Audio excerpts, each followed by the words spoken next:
Kwame Nkrumah, a visionary leader for Africa. Kwame Nkrumah stands as one of Africa's most pivotal leaders. As Ghana's first president, he became a beacon for African independence and unity. His vision extended beyond individual nationhood. He sought to unify the entire continent. He aspired to create a United States of Africa, where nations stood united politically, economically, and militarily, free from colonial oppression. Nevertheless, despite his grand aspirations and achievements, Nkrumah faced significant setbacks, largely from internal strife and external opposition.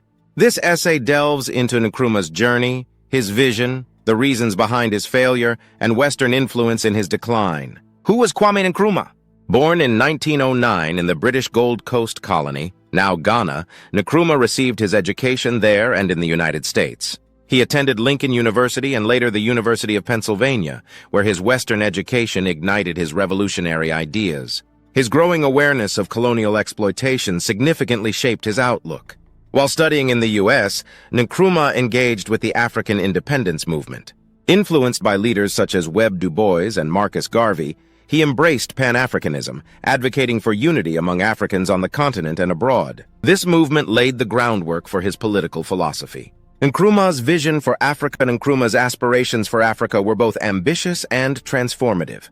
His vision wasn't limited to a free Ghana. He sought to spark a continental revolution that unified African states and dismantled colonial rule. Pan-Africanism and the United States of Africa.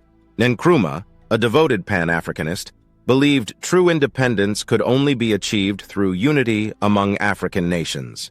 He envisioned a United States of Africa with a central government, unified currency, and shared military forces. This structure would allow African countries to defend against external threats and take control of their resources without foreign intrusion. Economic development and industrialization. Nkrumah recognized that for African independence, industrialization was critical. Under his leadership, Ghana initiated major projects aimed at modernizing its economy. These included infrastructure development like roads and dams, along with establishing state-owned industries in manufacturing and agriculture. Nkrumah pushed for an independent African market, looking to trade internally rather than depend on Western nations. Support for liberation movements. Nkrumah extended support to liberation movements across Africa. He provided aid and diplomatic support to anti-colonial factions in Angola, South Africa, and Congo, believing that a united Africa could effectively challenge Western domination and secure freedom for all. Why did Nkrumah fail? Despite his visionary pursuits, Nkrumah encountered substantial obstacles that stifled his dreams. Authoritarian leadership. Over time, Nkrumah's leadership style turned increasingly authoritarian. Initially charismatic, his governance eventually became dictatorial. He centralized power and diminished political opposition, employing police and military forces to quell dissent. This control over media and discourse, although initially stabilizing, fostered a repressive culture that alienated many supporters and eroded his government's legitimacy. Economic struggles. Nkrumah's bold industrial projects strained Ghana's economy. Despite successful infrastructure achievements, the nation struggled with technical skills and financial backing. Reliance on foreign loans exacerbated a growing debt crisis. When global commodity prices dropped, the economy faltered, resulting in inflation and rising unemployment. The people, once optimistic about Nkrumah's grand vision, began to doubt his financial management. Resistance from other African leaders. Many African leaders resisted Nkrumah's vision of a United States of Africa. Most nations were hesitant to surrender their sovereignty for continental unity. Leaders like Julius Nyerere of Tanzania and Haile Selassie of Ethiopia, while supportive of unity, were cautious about centralizing too much authority. This disunity among leaders significantly impeded Nkrumah's plans for a united Africa. Nkrumah's overthrow and the role of the West.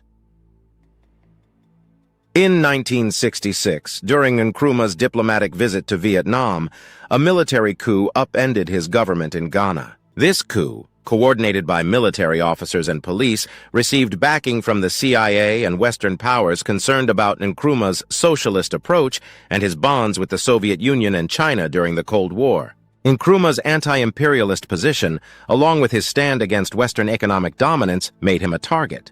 The CIA had historically contributed to the removal of anti-colonial leaders in Africa.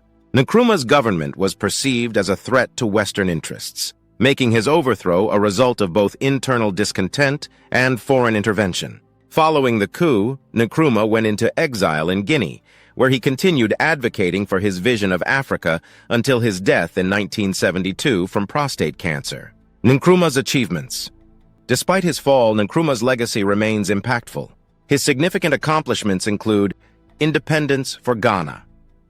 Nkrumah successfully led Ghana to independence in 1957, making it the first sub-Saharan nation to escape colonial rule.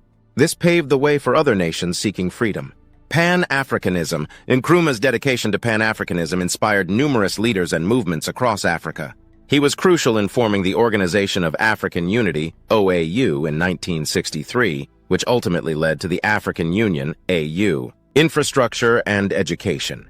His administration greatly enhanced infrastructure, constructing roads, hospitals, and schools. Nkrumah emphasized education, boosting literacy and access to schooling in Ghana. Kwame Nkrumah's life encapsulates the pursuit of a united, independent, and self-sufficient Africa. His vision of a United States of Africa remains significant and transformative.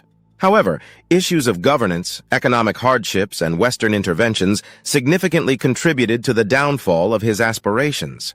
Today, despite his exile, Nkrumah remains a revered figure, inspiring many Africans to strive for unity and sovereignty beyond foreign control. His journey illustrates the immense potential as well as the challenges of revolutionary leadership.